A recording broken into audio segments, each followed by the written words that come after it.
Good afternoon and welcome to January 24th regular council meeting. I would like to call the meeting to order at this time, 1 p.m. And I would ask at this time if council has any added items to the agenda. I do have one in front of me that I was, excuse me, we have a request for decision added item to enhance Energy Origins Sequestration Hub RFPP. Before we add it to the agenda, who would like to speak to this? Councillor Wilson? I can, Your Worship. Now? Oh, okay. This was a presentation. There were, For the full, just why it was added to the agenda is the reason I'm asking you. yeah, So people know why, and that's Yep. kind of why I like to ask around the table first so people all understand what's going on. no, this was a presentation that myself and Councillor Ryan, Councillor Blatz, I believe, I don't know if there's anybody else, we attended on January 19th. It was a presentation by Enhance Energy, sponsored or facilitated through CAPE, and they are looking for a letter of support from the town of Olds. We'll add that on our agenda under item 6F. And I'm going to ask once again, any further items? I see an arm up. Councillor Ryan. Well, thank you, Mayor Dole. I would like to add an item under closed section, under section 17, the disclosure harmful to personal privacy. That would be under the closed session, item number 2 for that. Yeah, thank you.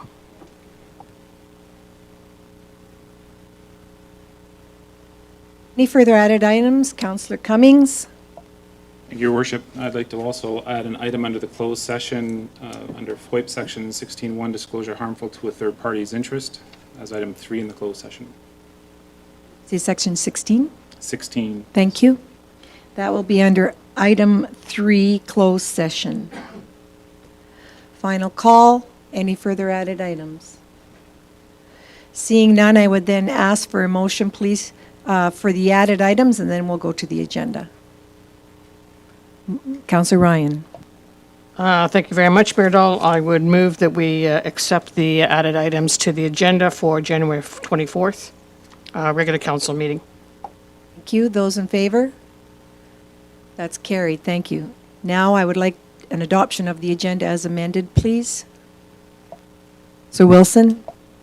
Thank you, Your Worship. I will make the motion that council adopt the agenda as amended for Monday, January 24th, 2022. Any further questions? Seeing none, I'll call for the vote. Those in favor? That's carried. Thank you.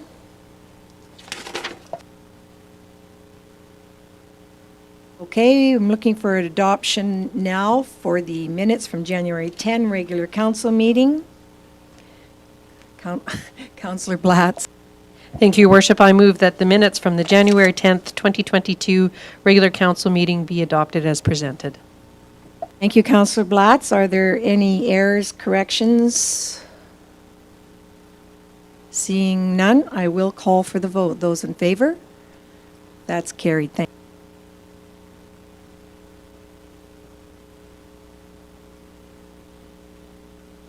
Thank you. At this time, I would like to share a special tribute from council. Mr. George William Bill Windsor was a dedicated servant of the town of Olds, having served with distinction on town council from 1971 until 1974. On behalf of the residents of Olds, council and staff, and community, we extend appreciation after death to Mr. Windsor and are thankful for his leadership, his guidance, and devoted service while on council, and offer our heartfelt condolences to Bill's family and friends. Item number 3, presentation and delegations. At this time, I do believe Michelle Jorgensen will be making a brief statement on this proclamation. Is that correct, Mr. Merrick? That is correct. Michelle, please come to the podium. Proclamation for Black History Month.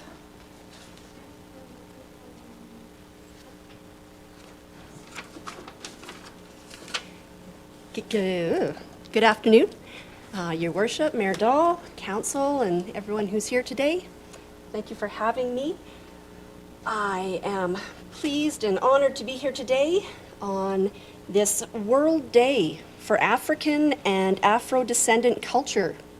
It is a day for us to highlight the contributions of the many living cultures of the African continent and the African diasporas around the world, as well as their role in driving sustainable development, dialogue, and peace. Proclaimed by the United Nations Educational, Scientific, and Cultural Organization, UNESCO, in November of 2019, this day is observed on January the 24th, the day the Charter for African Cultural Renaissance was adopted. You can learn more about this on the Canadian Heritage site of the federal government. As well, in the spirit of the United Nations International Decade for People of African Descent, officially 2015 to 2024, I'm here today to also share about Black History Month in Canada. In 1995, the Government of Canada officially recognized Black History Month, and the Government of Alberta officially recognized it in 2017. During Black History Month, we celebrate the many achievements and contributions made by Black Canadians, African Canadians, and Canadians of African descent to our economic, cultural, spiritual, and political development. During Black History Month, all citizens are encouraged to celebrate our community's diverse heritage and culture and continue our efforts to create a world that is more just, peaceful, and prosperous for all. While the observance of Black History Month calls our attention to the continued need to battle racism and to build a society that lives up to its democratic ideals, this year's celebrations and recognition of Black History Month are especially significant as we move forward in our journey towards being a welcoming and inclusive community. To that end, we are requesting that Council proclaim that February 2022 be recognized as Black History Month in the town of Olds. I'd entertain any questions you might have. Thank you, Ms. Jorgensen. Thank you. Very good. I was watching the news and saw that Canada Post has dedicated a stamp to Eleanor Collins, who is 102 years old, and it's depicting her as a jazz singer, the First Lady of Jazz. I thought that was amazing. And you know what? She doesn't look like a day over 70. So thank you for sharing that. Fantastic. I would open the floor up to council if you have any questions or for Michelle. Hearing none, then, thank you for your presentation, and I will ask for a motion, please, for the proclamation, or to recognize. Who would like to make that motion? Oh, sorry, Dan Daly, Councillor Daly. Thank you, Your Worship. I move that February 2022 be recognized as Black History Month in the town of Olds. No further questions? I'm proud to call for the vote. Those in favor? That's carried. Thank you for your time. Thank you. If I might quickly, I'm sorry I didn't realize we wouldn't have more conversation around this, but I did want to point out that our activities this year will center around information sharing, and in particular, I wanted to share about this fantastic book by a local author, Bertrand Bickersteth. He grew up in Olds and Calgary and Edmonton, but he is employed by the Olds College. This debut poetry collection explores what it means to be Black and Albertan through a variety of prisms, historical, biographical, and essentially geographical. The Response of Weeds offers a much-needed window on often overlooked contributions to the province's character and provides personal perspectives on the question of Black identity on the prairies. Through these rousing and evocative poems, Bickersteth uses language to call up the contours of the land itself, land that is at once mesmerizing as it is dismissively effacing, such as the Black identity here on this paradoxical land too. It is a great little book that brings in numerous historical characters of this area, who are Black and of very great significance. As well, there is the Black Prairie Archives, an anthology. And the editor of this book also grew up in Olds. Her name is Karina Vernon, and we'll be sharing information about these resources throughout the month of February. As well, just quickly, Cheryl Fogo is an author who shares her experience of growing up Black on the prairies in the 60s in Calgary. She's also the producer of the film with the National Film Board on John Ware. So I'm pretty excited about some of those resources we'll be sharing over the next month. So thank you very much. We'll be able to find those at our local bookstores?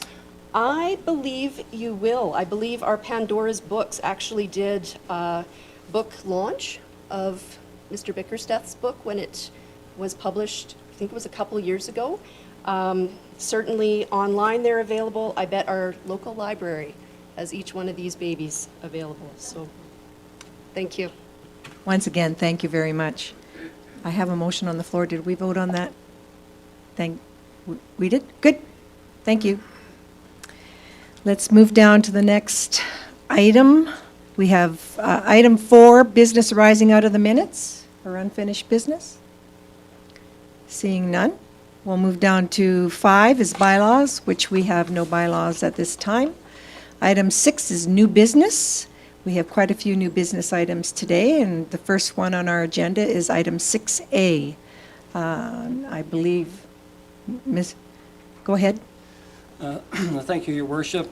On December 6th, the town made a presentation on its restriction exemption program. It was accepted for information.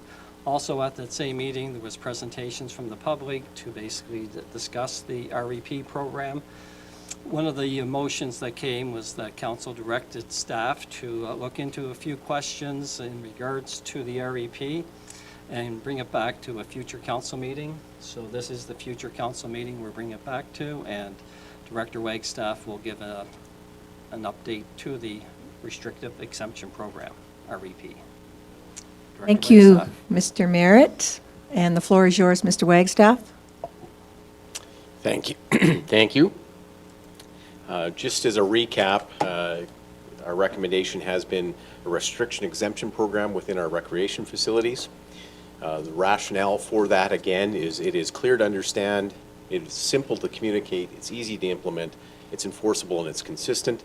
And by that, we mean with this program, once patrons or participants provide the proof of criteria that they're required to, as outlined by Alberta Health Services and the Government of Alberta, they enter the facility, and then program operations continue as normal as possible. And the asterisks that we have on the screen right now about continuing as normal as possible is that there are some additional pieces that have come in recently in late December that are restricting the service of food and alcohol consumption within facilities. So there's still also the requirement to mask within the facilities. But other than those two additional pieces, once people are inside our recreation facilities, our programming and delivery of programs as is close to pre-COVID operations as we can get. Right now, also, the cost to date for additional coverage in labor at the Sportsplex since October 6th, when we implemented the restriction exemption program, until January 14th, we have spent $49,583.72 on additional labor to do the implementation of the checks at the front with regards to the REP.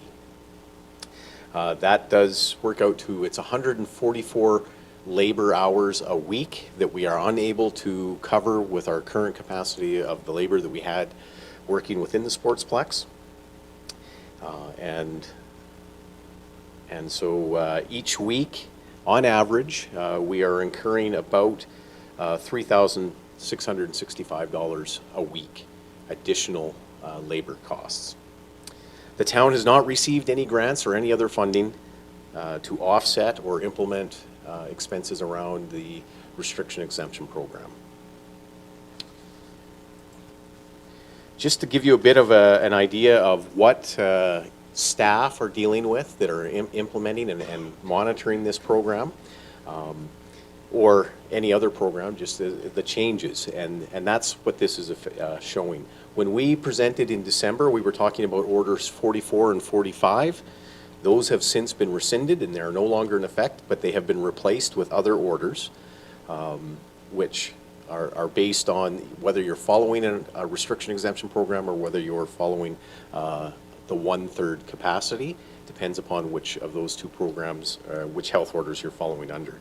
And again, just to show you what we've been following along on, just days before that December 6th presentation, we were still sorting out the implementation of the announcements on November 30th. Then on December 10th, 15th, and December 24th, there were additional public health orders implemented. The ones on the 24th are the ones I'm referring to with the restrictions with regards to service of food and alcohol within recreation facilities and spectator areas.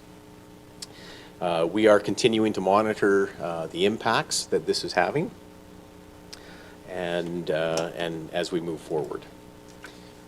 We were asked to look at 1/3 capacity, and the biggest part of this is when we were discussing with Alberta Health Services Environmental Public Health, it was made very clear to us that though in the public there's lots of comments about hybrid or blended, that technically there is no such thing. You're either in one program or you're in the other.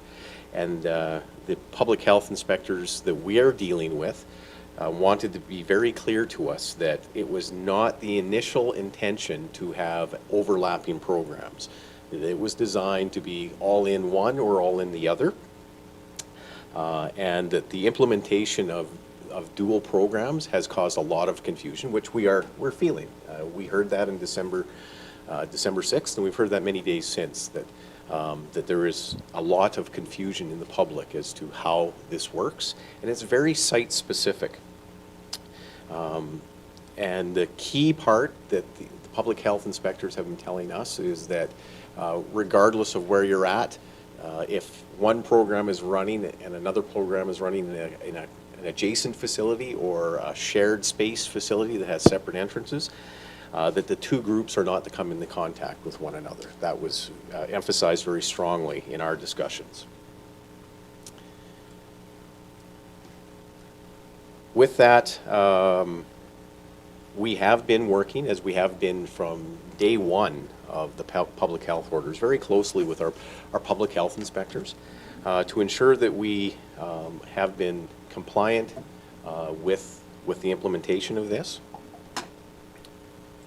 And we've also been talking with them about our site specifically, and it's very complex with the Sportsplex, and I'll get to that. I'll recap why again. That's something that we've discussed before with council, but for the public, I'll recap that again. But our site, it's very complicated and confusing and difficult to understand if you implement a 1/3 capacity because of the layout of the building. And it would cause disruption. If we implement that, it will cause disruption with loss of ice time and a significant rescheduling would have to occur.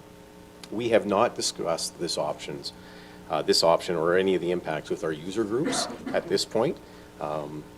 Again, for that, it was until we had any direction to change course, we felt that opening up that discussion with our user groups would unduly cause them some confusion in advance. They're settled in, they understand what we're implementing right now.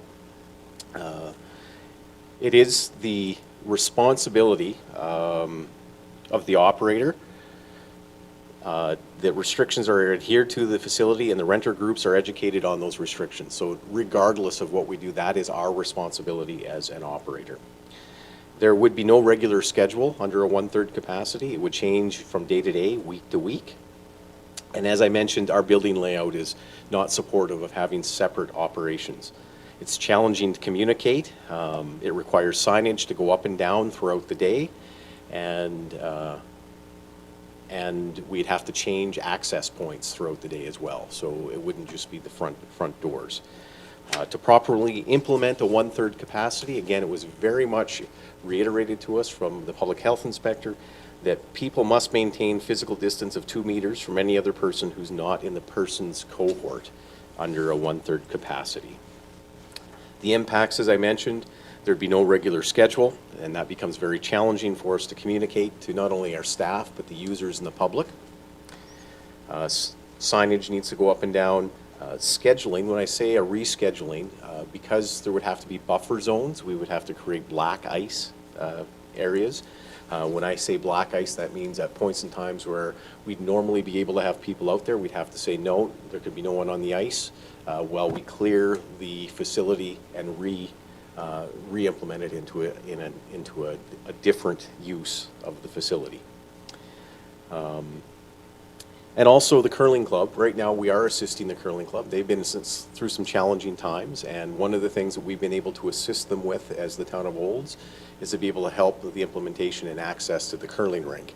Again, they had some volunteer and capacity challenges with implementing an REP, and we've been able to assist with that by use of our staff and labor resources that we've employed to do an REP check. Doug, is that because of the lack of proper exit and entrance? For the curling rink one, currently it was a capacity. So we've been able to assist by using our staff because we were already monitoring the front door of the Sportsplex. So we were able to assist them. And they came to us early on and said that they were going to have a challenge that way. And the same concern that they had, that our user groups had, was to having volunteers implement that was a concern for them as well. So we've been able to assist them in the last few months. So that's with regards to the impacts of a 1/3 capacity within the Sportsplex. Previously, we have indicated as of December 6th, and there's no new information there, that at the Aquatic Center, that the programming would be significantly impacted if we went to anything other than an REP. Currently, right now, our programming at the pool is very, very similar to any pre-COVID operations with regards to what's actually occurring in the pool. So that is something that we would still maintain. The question was asked, a motion on December 6th in the Policy and Priorities Committee meeting that Council directed administration to investigate and bring back information that if an individual organization can offer antigen rapid testing to the public and the cost for such a program. So I'll be able to share that today. This is just the background about what is a valid proof. So the home tests that we've been using on ourselves potentially, if you've been taking any of the rapid tests, those are not valid tests for implementation with the restriction exemption program. They have to be PCR or lab tests completed off-site and or by a self-produced documentation of a negative result. So you have to get that from a doctor or a pharmacy or a lab somewhere else. The last point here, which I will expand on, is operators, which is what we're considered under the legislation, are permitted to offer an on-site rapid testing program. That would require, if it was town administered, it would require us to seek expert advice, including medical oversight prior to implementing such a program. And only regulated healthcare professionals acting within their scope of practice or an accredited laboratory that oversees such a process is able to produce those tests. So we would be required to have hired on healthcare professionals to be able to administer that test if we were going to do that ourselves. That is challenging for us. The fire department does not have the resources that could deploy to administer this. Very limited, and would not be able to look after such a program for 18 hours a day, which is what we would have at our two sites. And that's the hours that we have operating open on our recreation facilities. We do not have the trained personnel or resources to administer such, and the model for administering testing, the costing of that is estimated to be approximately $60 per hour per qualified personnel, requiring two at any given time. And the site, the kits themselves cost estimated $15 a kit. And that has been fluctuating, but when we priced this out, it was looking, if we could procure them, they would be $15 a kit. And then, aside from that, there are a number of procedural pieces that we would have to follow. In an example, even if an individual, if they're symptomatic, they're not to be getting one of these tests from an on-site location like this. If we do take a program like this, regardless whether we contract that out or whether we were to do it with existing resources, medical records would need to be kept, and we need to document that, of how many tests we took, how many were negative, positive, the outcomes of those tests, as well as a testing protocol would be required if someone tested positive, that we would have to have a protocol in place to deal with a positive case, which, by the way, all recreation facilities operators are required to have if you have a positive test or a positive case within your facility. So we have had that process in place since the onset of this, of how you handle someone within your facility if they are declared positive while they're inside your facility. With that, that is the update that we have for council today. And if any individuals, again for the public, any individuals that have concerns or questions with regards to a restriction exemption program or the compliance of such a program, they are to contact Alberta Health Services at 1-800-833, sorry, not 1-800,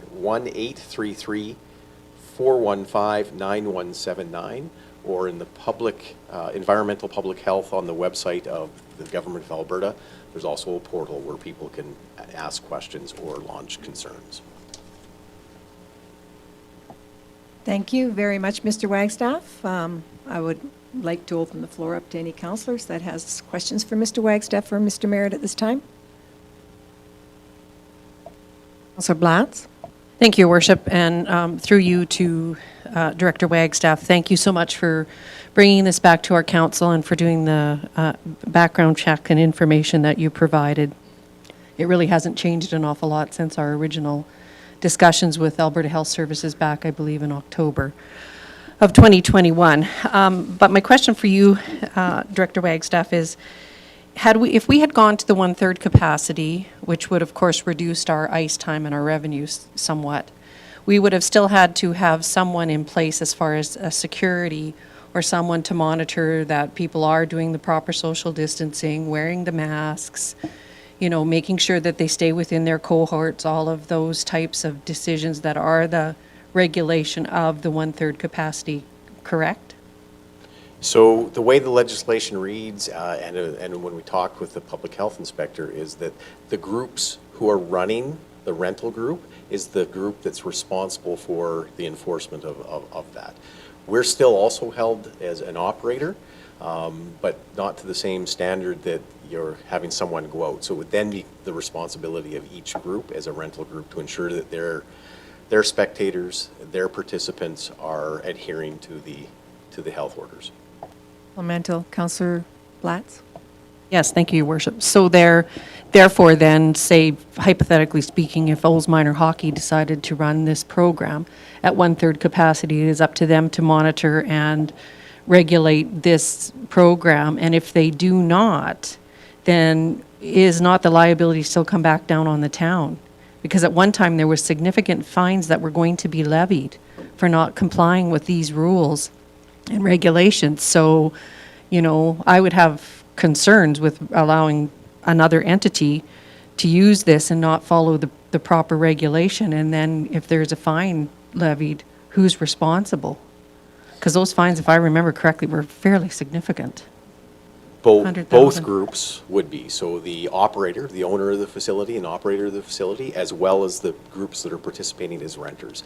They're both held responsible for that, and that would be part of a Alberta Health Services investigation as to who would ultimately hold the accountability to any non-compliance. Thank you. And just for council, we had the discussion around the table. As a newly elected mayor back, I understand in conversation that there was a one-time, and Mr. Merritt or Director Sheena, a one-time grant or funding from municipal affairs to help cover costs. Is that correct? That is correct for 2020-21, because the province goes on a fiscal year. They did provide, I believe, Sheena, about $100,000 thereabouts, but you probably have the exact item for that. Sheena? Yes, they provided just over $900,000, and it was to be used by March of 2021. And it was to cover lost revenues and expenses Right. due to COVID, nothing to do with the REP program. Okay. Oh, go ahead. Yes, and the REP program wasn't introduced till September of this past year, too, so there was no contemplation that we would need compliance officers of that nature. But we had incurred and will continue to incur COVID-related costs for equipment, personal equipment, and things of that nature as well. So we do hope the provincial government will do what they did last year and provide funds to all municipalities, not just the town of Olds, to basically deal with this added cost that we have to deal with because of the mandate that has been bestowed upon us through the various health orders. And as you recall, you directed me, as your mayor, to write a letter to the municipal affairs, and that letter has been sent off, and we're just waiting for a response to see if we could get any further funding, as well as every other municipality and every other mayor I've spoke to. They've pretty well all done the same, because there's no more money in the kitty. But Councillor Walsh? I guess it was my motion that PMP brought it to this council meeting. And I really haven't changed my mind. Actually, quite a bit has changed since then. Transmission and infection is equal between those that are vaccinated and those that are not vaccinated. So this policy from the provincial government more or less creates a inequity, I guess, or a discriminatory approach to. It's just discriminatory at this point in time, because everybody can contract COVID and everybody can transmit it at this point in time. So I am going to go with a motion to test the rapid antigen test for the month of February, just to see what the real costs were. And the reason I'm doing that, I did have a person reach out to me and say they are qualified to administer this test and they would be quite interested in doing this. I don't know, they read the $60 per hour, but anyway, they suggested that maybe the tests are actually cheaper than $15 bought in bulk. So I am moving that the town of Olds. So what you're saying to us is that you don't know the cost of what we might be paying for this if you put this motion on the floor, if we choose to vote for it? We have cost in front of us. I'm not sure of the uptake of it. There's a lot of unknown. And as CEO Merritt says, if we can collect money back from the government for administering this type of programs, so be it. But I'm just saying, to be fair to our residents, basically, a lot of people are upset because they can't access the sports facilities. They're being denied access unless they pay for a rapid antigen test. And it's sort of a double whammy. They're being asked to pay $3,600 a week as taxpayers, plus they don't have access. And this is just in addition to the cost of running these facilities. So I'm thinking we could help people who just want to attend with their children, who have paid significant fees for the kids to play hockey. And it's I'm looking at probably $400 a month just to, if they were deciding to pay for these rapid antigen tests individually. So I'm going to give it a month trial, February, see what the costs really are. And if we can claim this back from the provincial government, so be it. That would be perfect. But I think we need to do something for these people who are really upset that they can't attend these hockey games with their children. To ask if there's any further questions? I'm sorry. We'll start with Councillor Wilson and then Councillor Ryan. Thank you, Your Worship. I just have a very brief, quick question. Have there been any program cancellations as a result of the REP program? Not directly. The only indirect cause is we are aware that one men's team chose not to participate this year, and they verbally stated it was with regards to the provincial government's requirement for them to have an RAP program for adult activities to occur. So we did have one less men's team renting ice this year. Councillor Ryan. Thank you, Mayor Dahl. I appreciate being called on. I'm concerned about the costs involved in offering that kind of testing and also the qualifications of people to do it. As Director Wagstaff has stated, 2 people would be needed at $60 per hour. It's 144 hours that are of use in a week. My quick calculation is $17,280 a week just to have somebody sitting there who could administer the test. That doesn't include the test alone. There was 1 person per hour, that would be $21.60 per hour. That would be $21.60 to that 144 hours. That's an awful lot of money to be spending with regards to it. We're already losing money by having the $36.65 a week, and that would be just an astronomical hit to our budget. There's a lot of ifs in Councillor Walsh's comments. If the government was going to come forward, we don't know the government's going to come forward. We're asking to add on another $20,000 a month to the taxes. I think that's a really big hit, and I would not be in favor of that. And I do appreciate where he's coming from. I do understand that because they've chosen not to be vaccinated, that they have to go and pay for tests, and that it does create diversion within the community, but it creates diversion in every single community that is facing this.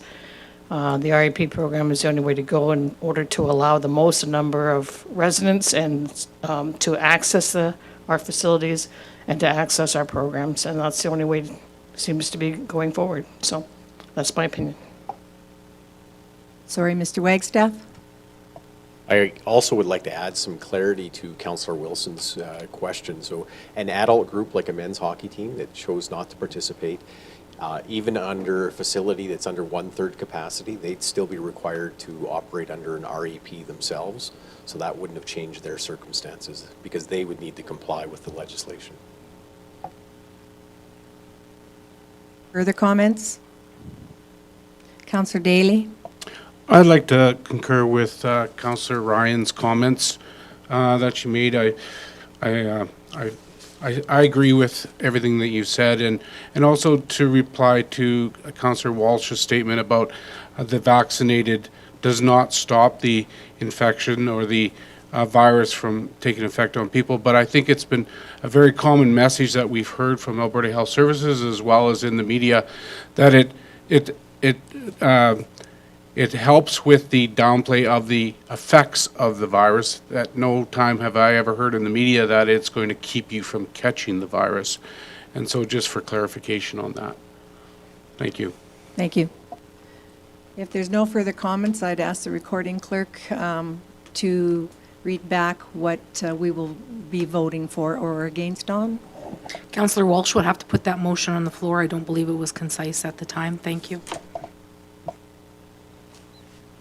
That the town of Olds implement a rapid antigen test at the rink facility only for the period of February.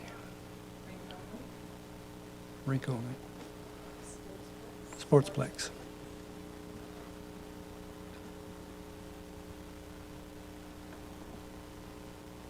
Thank you. So that's his motion. I sure hope we don't have people saying we're cherry picking because we've been told on both sides that we've got to hear both sides, and that word cherry picking comes up all the time. But anyways, this is the motion on the floor. Everybody's clear what the motion is? Very good. If there's no further comments or questions, Those in favor? Those opposed? Sorry. Thanks. I just about missed you. That's denied. Again, thank you very much. Is there anything further you'd like to add to this at this time? No, but I believe there was a motion to accept this presentation as information. Motion then, Councillor Blatz. Thank you, Your Worship. Ready for the motion? Okay. Thank you. Well, I've got it here, but I actually wanted to, I've got it here, Doug, or Director Wagstaff.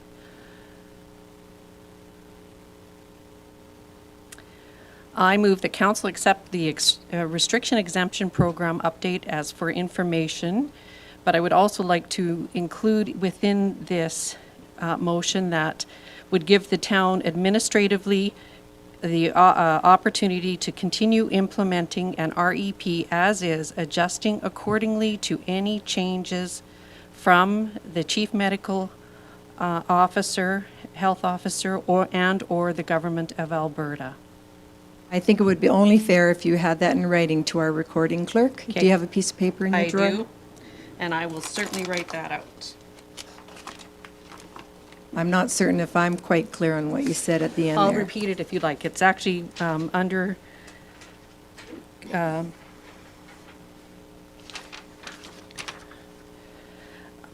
Could you cut it back a little bit at the end, or is it? well, the only thing is, I like the part under the risks and consequences that we have down here. It says council can accept this report for information, and this would have the town administratively continue implementing an REP program as is, adjusting accordingly to any changes from the Chief Medical Officer of Health and/or the Government of Alberta. And that is part of the risks and consequences, and I thought it might be valuable to include that with our motion to make it very clear what we're doing today for anyone. I understand what you're saying now, and I'm sure our recording clerk has that information as well. Does everybody understand clearly now that that's been read back? Councillor Walsh? I have some problem with it. It's almost like council's abdicating their responsibility. We don't know what's going to come down the pipe, and to give that broad of a mandate to the administration, I'm not sure that would be wise. As it's been noted, Supplemental, and then Councillor Cummings. as it's been noted before, council has not yet actually made any motions whatsoever in regards to the REP program. We've only ever accepted this as information per se, but never had a motion. And correct me if I'm wrong, either Director Wagstaff or Mr. Merritt, we've not to date made a very strongly worded motion in regards to this program, and that's what I'm trying to do, is actually maybe not shirk our responsibilities, but make it very clear that council does at this date and time support the REP program, is what my intent is. What I hear you say, and then Mr. Councillor Cummings, hear you say that the request for decision that we've read, that states exactly that we're accepting that for information. You just wanted to tail the actual risks. Yep. I'll let Councillor Cummings next. Thank you, Your Honor. That was exactly what I was going to say. The council has not, at this point, made a decision with the REP program in any way. We've simply allowed administration to follow the rules as provided by the province. I agree with Councillor Blatz that if we are going to make a decision about the REP program as a council, then we should do it very clearly and concisely. I don't think you can get any clearer or more concise than what she's already said here. Whether we should do it or not is a different point. But if we are going to make a decision and take this out of administration's hands into council's hands, then this is the wording that we would need to do. Mr. Merritt? Point of order, that would not take it out of the administration's hands. You would have to have a bylaw put in place to basically either equate to what administration has done, because it is administration's responsibility to implement the REP. So this just adds more verbiage, but we would be responsible for adhering to any changes to health orders as well to basically maintain the REP. So having it for information does show that you have supported the REP of what administration has put forth, in my mind.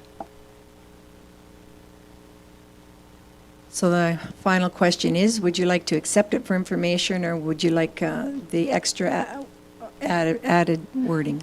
Thank you, Your Worship, and thank you, Mr. Merritt, for that clarification. No, to have it just as we accept the restricted exemption program update as information, and as long as we're all clear on what that is going to be and how that will look in the future, I'm good with that motion.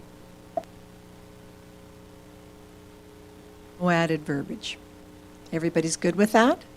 Just kind of going around the room with a shake of head, other than what? Councillor Cummings, would you still prefer to see the added word? Okay, I'm calling for the vote. All those in favor? That's carried. Thank you. Unanimously. It doesn't matter. Thank you. We will now move on to our next item on the agenda. Thank you, Mr. Wagstaff. You've already sat down. We are now on page 25, item 6B, sponsorship request, Olds College. And I was going to Councillor Daly. Due to the optics of this being a conflict of interest to me, I'm going to step out of the chamber and abstain from participating in this conversation. Thank you, Councillor Daly. We'll call you back when we're done. I'm sure Director Andrew would love to go find you.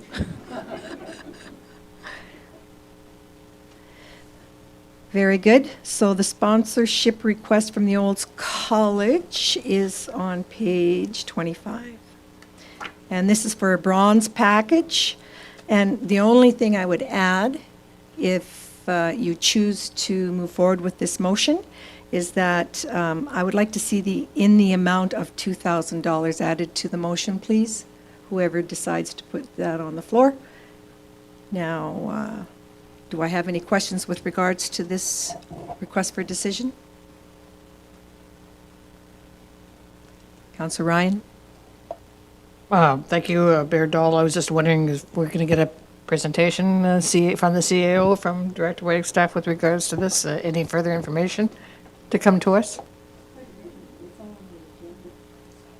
Yeah, well, if Director Wagstaff has anything to add, this is an annual event that they have in the past couple of years. It's been done over the through Zoom or internet, so to speak, because of COVID-related situations. So we have sponsored this in the past. It's been obviously Olds College is one of our main sponsors. It gives an opportunity for Olds College to speak about who they are, what they do, what are some of the new events that are taking place, and it's an excellent forum to basically participate in and to listen to. Oftentimes they do highlight their executive team or their leaders to basically speak to the various items that they are working on. So the information package, it was presented to give you all the information that basically will take place during this event. So unless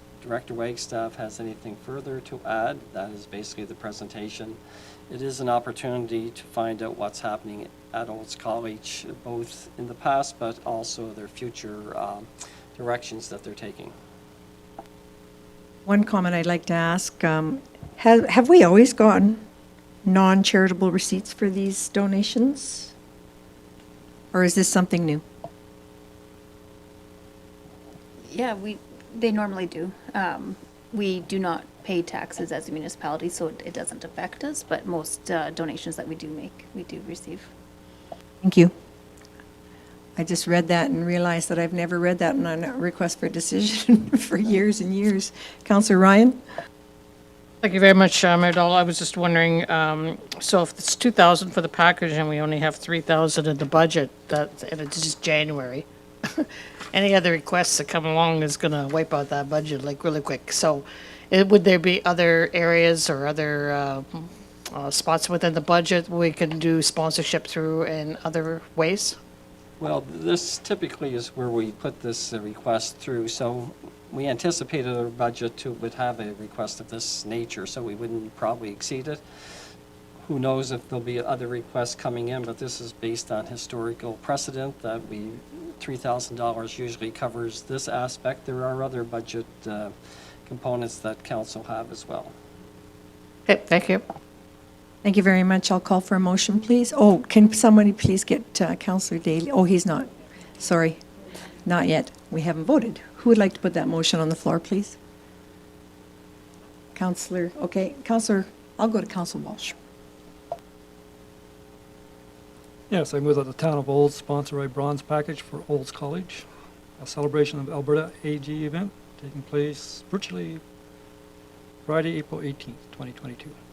8th and in the amount of $2,000. In the amount of $2,000. If that's okay with you, Councillor Walsh? No, perfect. Any further questions? Those in favor? That's carried. Thank you.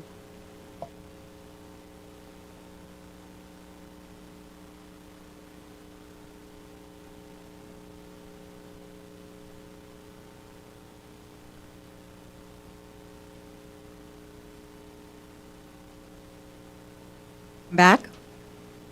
The motion to support was accepted. For your information. Okay.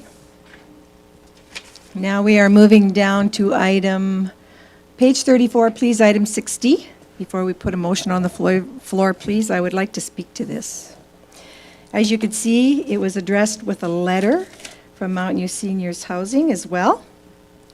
And I'm just sharing with you that it's just been over 100 days since we had our organizational meeting, and we're already receiving a request from an organization to ask for the same members for a 4-year term. So I've never seen these come to council before, and I'm very concerned that if we see any, I would hope that we wouldn't see any more of these come in the future, because once a year, council as a whole, all 7 of us get to sit and talk about our history on these boards, committees, commissions, organizations. I'm not saying it's good or bad. I'm just saying this is the forum we use as an organizational meeting where we get to discuss and ask people, how is this working for you? And by doing this doesn't help. We need to have the ability to discuss at organizational meetings. And at this time, I'm going to say that we did this because the letter was addressed to council and mayor, but I'm asking council to defer a decision to agree to appoint the same members for a full term until the 2022 organizational meeting. And at that time, they're still members, but they have the opportunity for the alternate and the appointed to talk about it, and you never know, maybe someday they might like to switch for a year and see what it's like on the other side. I would like to see that happen with every board, committee, and commission, and I told you that when you were first appointed, because it's never happened in the history, and I believe people have been asking for that. So that was why I brought this back. So I'm asking that council defer this decision to agree at this point. Councillor Ryan. Thank you, Mayor Dahl, and I appreciate your comments. In fact, I was going to point out that this is not actually what the ask was.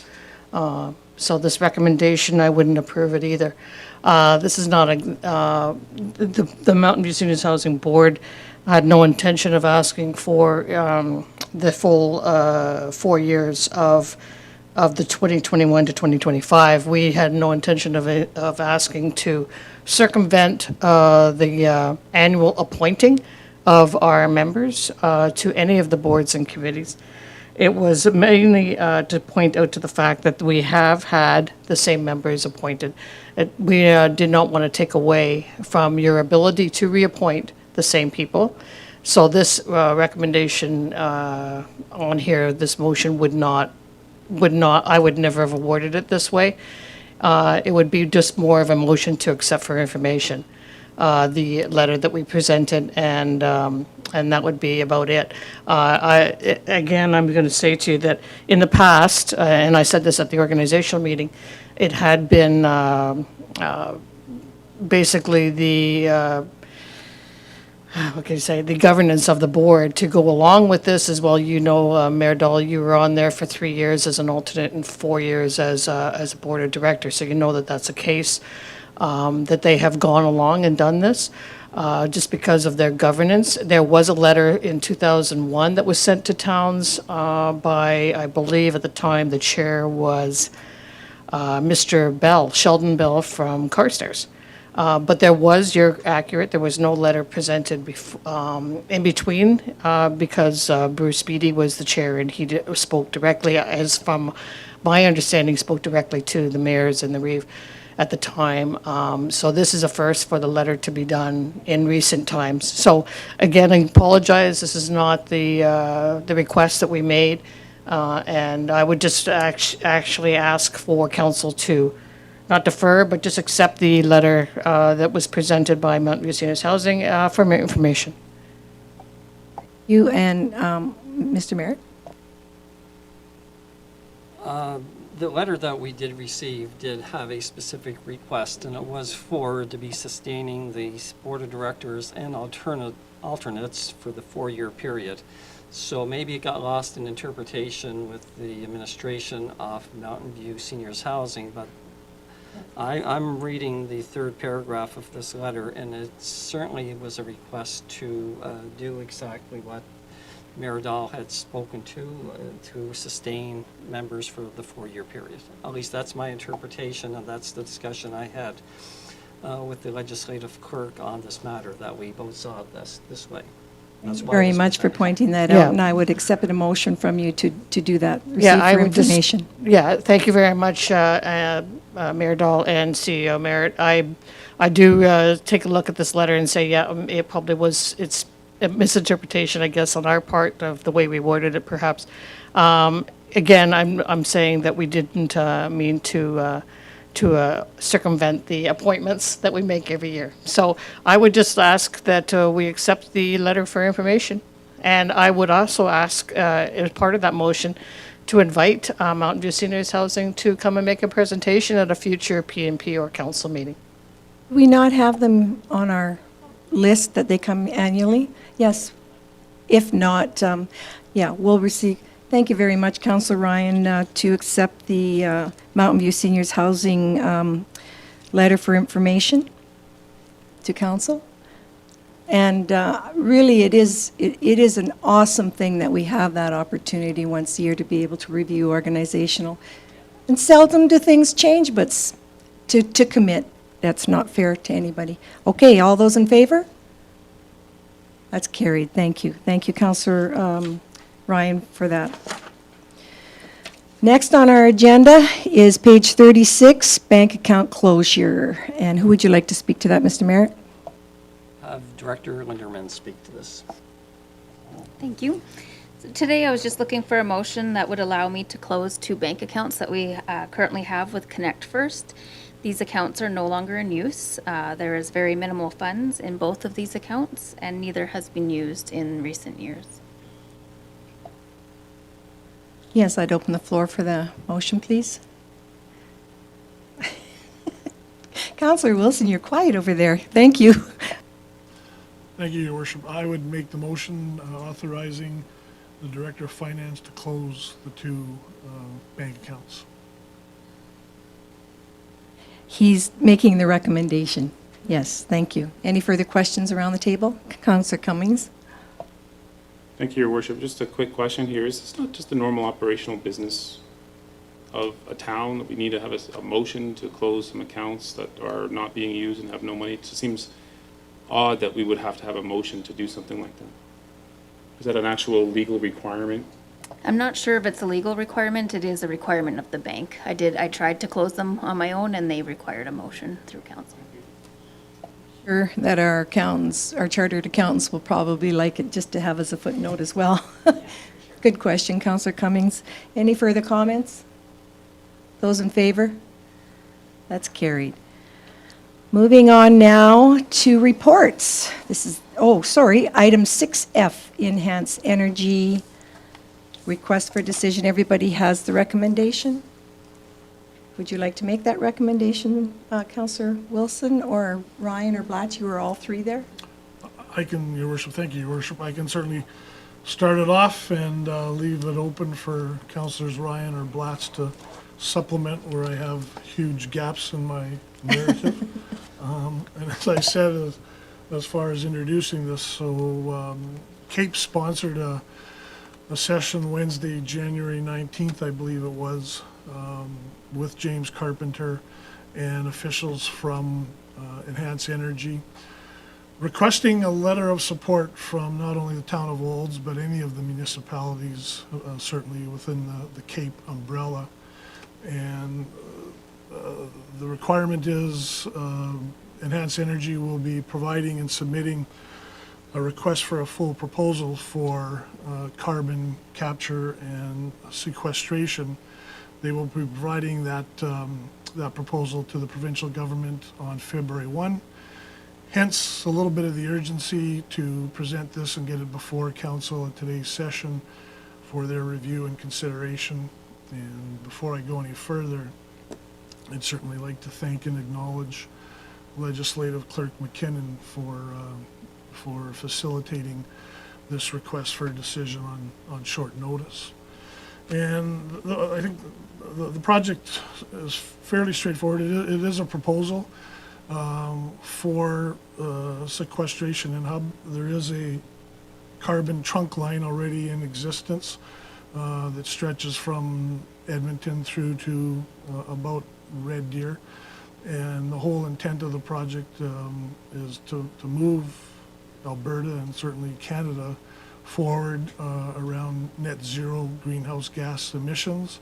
So capturing the CO2 is obviously a big part of that. And this would then allow, with the capture of the CO2, it would then be re-injected into reservoirs, existing oil or gas reservoirs, as part of an enhanced oil recovery. And Enhance has a history in this area. They had their senior management team participate in the Zoom call, as I said last week. Their Director of Regulatory Affairs, Candace Patton, their CEO, Kevin Jabush, as well as their various geological and reservoir engineers. So they do have a history of operating in this area, dating back, as the RFD says, certainly 2009 and earlier. The potential is significant. The capital investment is significant. And again, this is simply at a proposal stage to get in front of the provincial government for consideration. And the spin-offs, as I said, or they said, are potentially significant for the central Alberta region. They would initially, as part of the proposal, look to draw the CO2 primarily from what they call the industrial heartland, so in that area in and around Edmonton, northern areas. But possibility for developing the hub and moving the CO2 is anywhere basically along the Highway 2 corridor from Edmonton through to Calgary. And Enhance currently runs a reservoir in the Clive area where they inject the CO2 as part of an enhanced oil recovery. And again, the forward-looking plan is with a program and a project like this in place, this would allow for the attraction of industry along the Highway 2 corridor, investment, and again, the capture of CO2. So meeting our targets as far as net zero contribution goes or net zero emissions goes. So meeting those targets and allowing for business to come and invest and generate employment. Councillor Ryan or Blatz, would you like to add on to that? Start with Councillor Blatz. Thank you, Your Worship, and that was a very good Reader's Digest condensed version of what we did learn from Councillor Wilson. It was a very good presentation, and the former council was given a presentation back in early fall that I had attended this to see where it was at and what was going to be going on and how they were going to move forward with this whole project, if at all. So again, I found it a very interesting and informative session, and it was well run by our CAPE people and Chairperson Carpenter. So yeah, James, and they were very open with all of the information that they provided to us, and I would highly recommend that we do send this letter of support. Thank you. Councillor Ryan. Thank you, Mayor Dahl, and I concur with what Council Blatz and Council Wilson have just presented. It was an informative evening, and again, the former council was able to receive some information on it, so it was really advantageous to sit there and find out how the whole thing developed over the last couple of months. The big boon for our area would be in the possibility of having additional industry moving into central Alberta, more jobs and obviously investment. I wrote a little bit of piece in my report, as you can see, and I do concur that we should send a letter of support. There was a MP, Earl Dreeshen was on this call, as well as two MLAs. So it was really good to hear from what they had to say, because they actually made quite a few questions and comments with regards to it. So I do agree that we need to send a letter of support, and thank you very much. Thank you for sharing. And I sure like it when I see, and on behalf of the citizens of Olds, that we can attract new investment to central Alberta potentially. That's awesome. So there is a motion on the floor. Any further questions or comments? From Councillor Wilson. Those in favor? That's carried. It's the same as the recommendation was. Thank you. So now, thank you for that information, and our Economic Development Officer, I see her name was on there as well, for getting that together, folks. We are now down to reports. We're report 7A, reports. And we can start around the table. Who would like to start today? Or Councillor Blatz, go ahead. Thank you, Worship. My council report, I did submit a written report to all of you this morning. I'll just highlight what I did, what happened over the last month, of course, other than attending our regular council P&P and CEO conversations. I attended our emergency management training session. We did have a public art advisory meeting, which was also a very good meeting. And one of the things that I wanted to note, and I have mentioned it in my report, is that in 2023, it will be the 20th anniversary of the clay tile mural at our swimming pool. And there was a lot of volunteers and a lot of hours that went into that. And I do remember when that was first started. And I think it would be good to have some recognition done on that mural. It's quite a piece of artwork. I attended the Mountain View Seniors Housing Board orientation. I'd also attended our police advisories strategic planning session, and we discussed an awful lot in that day. And one of the things that we are going to try to do is to bring in guest speakers to present to the Police Advisory Committee, such as our Restorative Justice, of Chinook's Arch Victim Services, and maybe our community officers in the high school, and people, how we can engage the public through many of our processes. Of course, as I've already mentioned, I did attend the Cape Carbon Capture session on the 19th, and I also attended the Alberta Municipalities webinar on policing, also January 19th. And in February of last year, we attended the President's Summit from AUMA on the proposed changes of policing within the province, and Price Waterhouse was conducting a study which is now completed and released at the end of November, and I'm not sure, Mr. Merritt, if we are allowed to share that information. I didn't really ever get any clear direction on that, so that might be something, if we can put it perhaps on our webpage. I'm not sure if that's allowable or not, and I believe it is. It's a public document Okay. that was prepared for Alberta municipalities to Right. basically, it's probably on their website, Yeah. so. Yeah, I believe it is.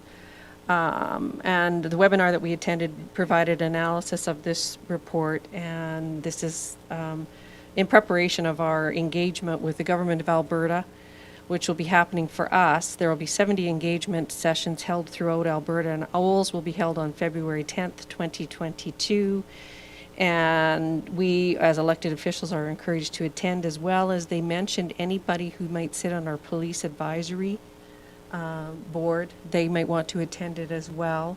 That will be information we might have to look up in administration. Perhaps maybe we'll have to go forward, or Director Andrew may have to look into that. And many of the concerns are with the financial impacts and logistics and the service levels that were discussed at that session.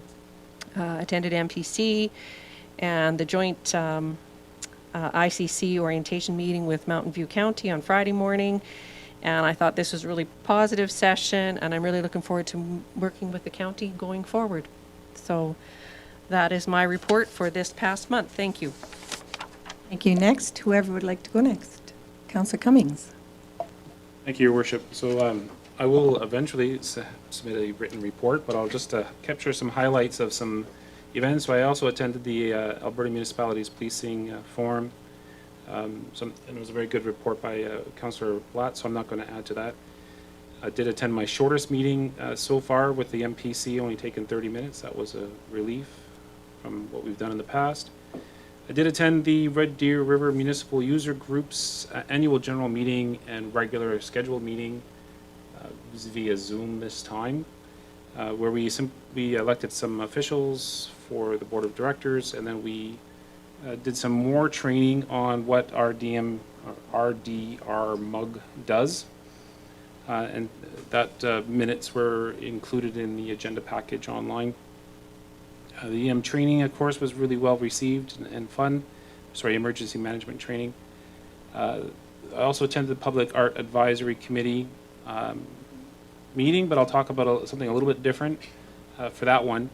So in the meeting before last, we decided to engage, or to attempt to engage, Uptown Olds Association with a art project to test our art, or our mural bylaw and application process, and to get the fine tuning done on something like that.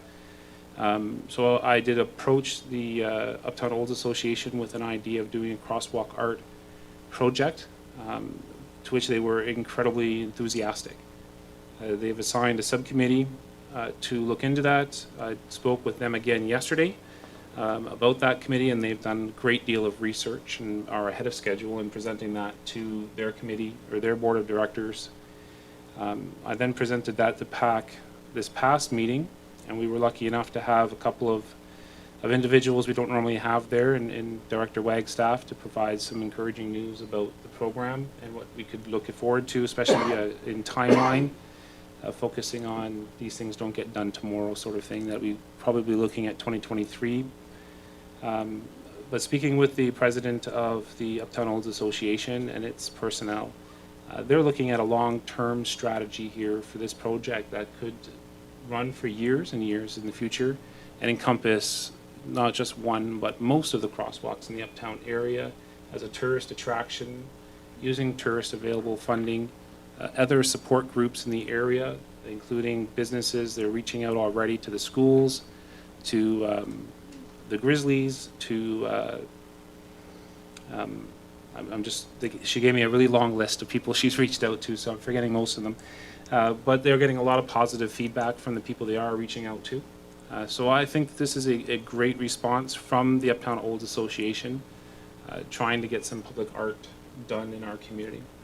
So I'm hoping that will translate into some actual art on the ground literally, this time around. So that's all I have for today. Thank you.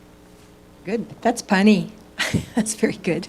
Got to throw a good pun out there once in a while. Yes, we need a giggle. Councillor Daly. Thank you, Your Worship.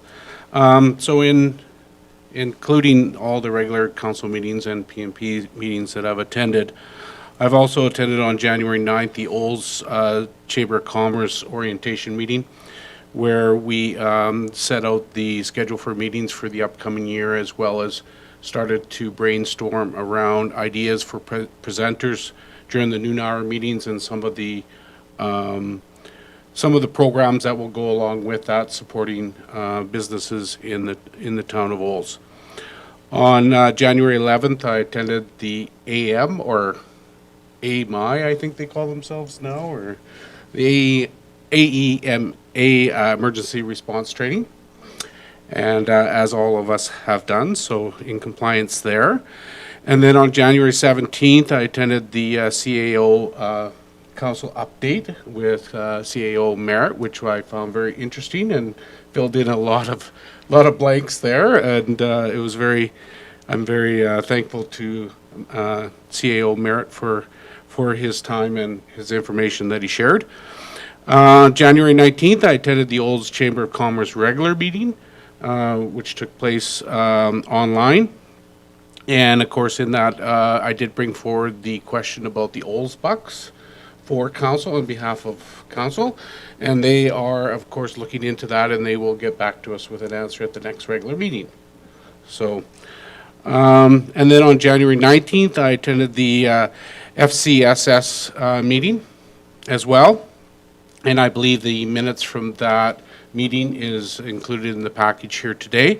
And that meeting was to review the applications for funding and approve the fundings to the recommended amounts. And you'll see the results in the minutes that are provided in your package.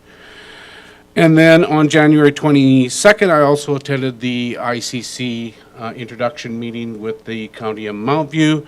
And again, very informative, and I extend my appreciation to the County of Mount View for hosting us.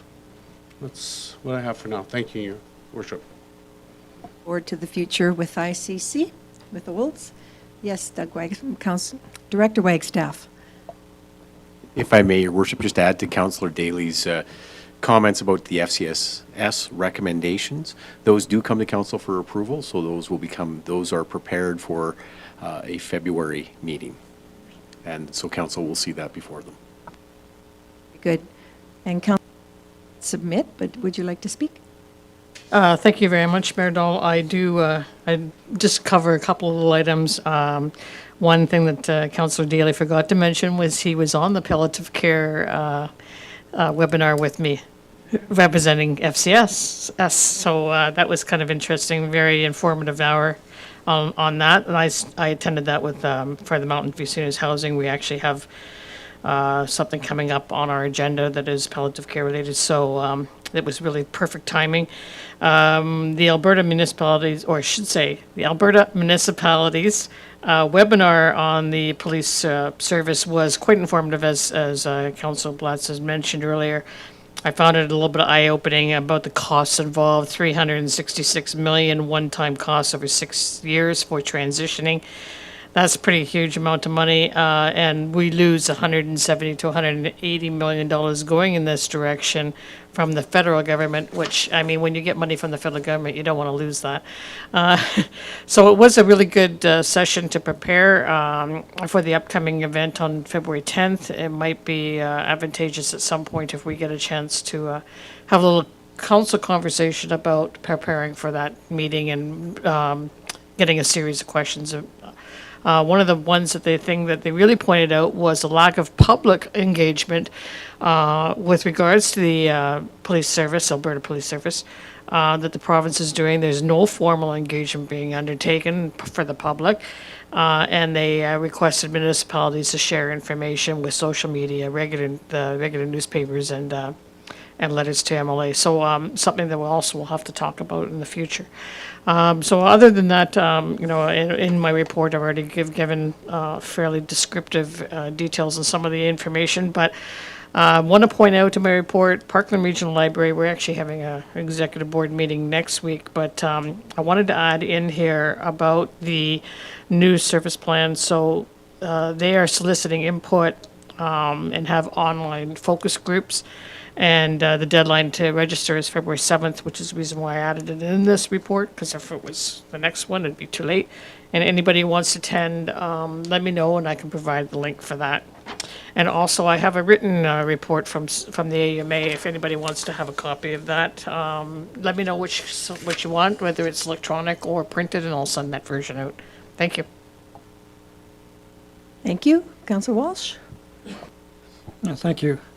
Also attended the emergency management training course on the 11th of January. January 19th, I attended the library board meeting. It was mostly an orientation because of all the new members on that board. review of the Library Act, strategic planning and budget, and a 2022 work plan. On January 20, I attended the, let's call it AB Munis Governance Committee, learned the new name. Nobody wants to, they don't want to be called AM. Just high level, we had discussions. I'll just give you the high level. I'm not unpacking it all. Fostering a cultural respect in municipalities. Future of municipal government, it's a project. Local election principles, again, looking at the Local Authorities Election Act. Municipal financial health work group. And organizational readiness, building a respectful relations with Indigenous peoples. And the MGA red tape reduction review. So a lot of information over the day. Happy to talk to you with it anytime, but not in a council meeting. Also attended the ICC committee meeting on the 21st, and again, looking forward to that moving forward. Also attended the palliative care one, but I just didn't know which hat I should be wearing because it came through my council email, but I attended and with the hospice hat on.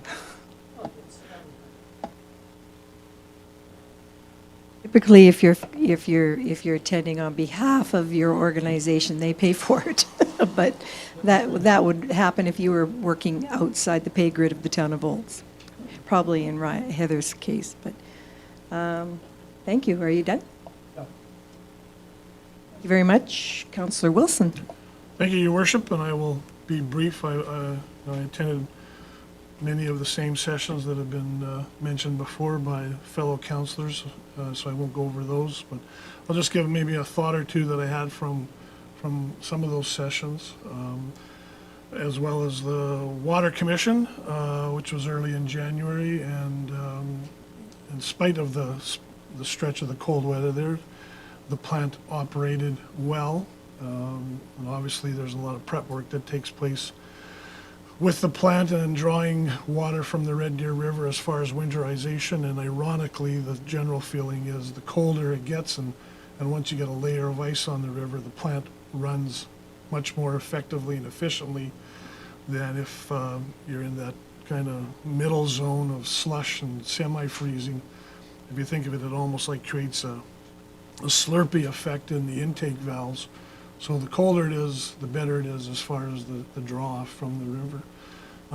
The plant, and from an operating side or operations side, certainly taking a lot of precautions with COVID and the transmissibility of the virus. It's a relatively small operation in terms of operating crews, so there is definitely screening that takes place and limitation around visitors and everything else to avoid the spread and transmission of any of the virus. As far as the police, Alberta policing session that Alberta municipalities put on, I agree, or echoing Councillor Ryan's comments around the engagement at this point with the general public seems to be fairly limited. I'm sure it's going to probably be like a bowl of Jello as well and evolving, but for now that engagement is limited. So it was very much stressed, an onus on council, as Councillor Ryan stated, to work with our communication channels to get the word and news out to the members and the public. And just to be alert to all the various issues, if you think of it, not only from the cost side of things, lost federal funding, but access to the specialized services that the RCMP provides, whether it be the forensic side of things, major crime investigation, gang-related investigation. So many questions, and tied in with the February 10th session that was referred to. Again, we were encouraged to temper our expectations because, again, at this point in time, no elected provincial officials are scheduled to be there. PwC and the related consultants will not be there, so it will be administrative support, and we were cautioned then to not expect a lot of answers, surprising or not, at that February 10th session, and so to temper the expectations. And I think that's it. That's good. I certainly have been doing all my work from my office. I only have the Mayor's South Central meeting that I attended since the last report, as well as everything else with all council, CAO council conversation, ICC joint meeting orientation. The Alberta emergency training was excellent. And the Olds Policing, I went to their strategic planning session. And they have a good list of people that are coming in the future for speakers, I'm hoping. It sounded that way anyways. So yes, I've been doing 3 days in the office, and I've got enough to keep me busy, so stop knocking at my door. No, it's all good. No, I'm glad I didn't have a bunch of meetings, because outside that, I can say that the ICC meeting after I spoke to Reeve Albers with regards to municipal area partnerships, to see what kind of agenda we could build for the future on that, because they haven't met for, I'm going to say almost a year, maybe. And so we were hoping that we could get that going, but don't hold your breath. It's still going to take a while, probably once we get a new CAO in the chair. You won't see anything in the agenda or anything upcoming, I'm going to say for a little bit here, until we can get some terms of reference to you. There's been a lot of change, I think, with what's happening on board with other boards, committees, and commissions. So that's all I have to report, honestly, and I really hope that Marcy can have a whole bunch of yellows highlighted for the next one, and you get all your minutes into her, because I would like to ask MPC member who's here, could somebody tell me, when I read in the paper that there was a drive-through restaurant being built, what is that all about and where is it? We don't get minutes, I notice, from MPC. Why not? Go ahead. That'll be on the next MPC update, I guess, because in this past update, that wasn't included with the information we Okay. received from staff. Okay, well, we'll be seeing some minutes in the future. So let's get some yellow highlights on here for Marcy, because she doesn't need to phone you for minutes. So if you're going to place a bet, I'd place a bet on McDonald's restaurant. Okay. Well, you know what, I want the evidence-based facts before I say anything, sorry. But, yeah, and that's a good start point. So anyways, thank you very much, ladies and gentlemen. Can I get a motion to accept for information? Thank you, Doug. Doug Colley, are you leaving? Okay, thank you very much for coming. We'll see you then. Okay, Councillor Ryan. Thank you, Mayor Dahl. I move that the reports from council, authorities, boards, committees, and commissions ending January 24th, 2022 be received for information. Any further questions? Did you have your hand up? Okay, those in favor? That's carried, thank you. All right, we are moving then to the closed session. We have correspondence. Correct, you're absolutely correct, item 9A, page 71. Very good. So we have 8H items on our correspondence for information and letters. I had one question, and perhaps Mr. Merritt or Sheena can answer this. Is there a reason why we have this avail of financial in this correspondence piece, when typically I would think it would be under finance on our agenda, because can you please answer that? Just because it was addressed to mayor and council, and it is just a standard engagement letter. I would certainly hope in the future we could put it under finance, because that's really good information, and we do have a place for it on the agenda. I mean, I know it's not quarterly reports, but finance is finance. If we could put it under the finance for information for us to catch an eye on. Marcy? We can absolutely do that. It just means another RFD, means another motion of council compared to one motion of council for all of correspondence. Because if we put it up underneath finance, it has to have its own RFD in a regular council meeting for a motion to accept, even as information, which is why normally we put your correspondence under the correspondence. let's discuss that in the future. I think it just seems, wow, I thought that was an awesome read, but finding finance and correspondence didn't really make sense to me. But we'll talk about it for now. Thanks. Yeah. Good. Can I get a motion, please? Councillor Blatz. Thank you, Your Worship. I move that the correspondence and information report ending January 24th, 2022 be received for information. Any further comments? All those in favor? That's carried. Thank you. Would you like to take a recess before we move in? Oh, but we're live. Okay. I would like to take a 10-minute recess for a bio break, please. It's been a long meeting. Thank you, and we'll reconvene at 22:03. Thank you.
Welcome back, everyone. Thank you. We will be going into a closed session where meeting attendants have two options for continued participation in the virtual council meeting. You may stay online in the virtual meeting platform, and administration will pause the live stream while council is in their closed session. Once council has returned, the meeting will be brought back into the open meeting forum. You may leave the virtual meeting platform and watch our Town of Old's website and Facebook pages for live updates as to when council will return to the open forum to rejoin the meeting. Administration will post when the meeting will reconvene, and the meeting attendees are able to rejoin the virtual meeting at that time. I will now seek a motion from council in regards to FOIP sections and to move into closed. We have 3 items for our meeting today, and we will have section 16 with all administration and council. Is that correct? Would you like to read who's Yeah, I'll your do this, attendees? if you don't mind. So the first item stays the first item. It's section 25, disclosure harmful to economic and other interest. And I would like for all of VT to stay in the legislative clerk. The next section is section 16, harmful to a third party. That one was introduced by Councillor Cummings. And then third, Councillor Ryan asked for section 17, disclosure to personal privacy, and I just will stay at that one myself. So all of ET stays for the first. Second one, directors Linderman and Wagstaff will stay for, and the third one, just the CAO. Motion to go into close, please. Anyone? Councillor Daly. Thank you, Your Worship. I move that we go into closed section citing section 25, 16, and 17. Thank you. At 2:45. All those in favor? That is carried. Thank you.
for your patience. I'd like a motion to adjourn, please.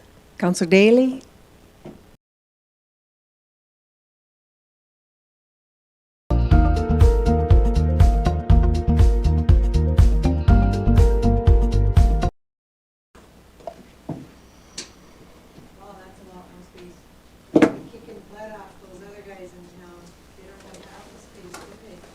Well, it's about a cooperative business model, right? The more thrift stores in town, the better we do, because more people will come into town to thrift. Well, I mean, my friend comes every week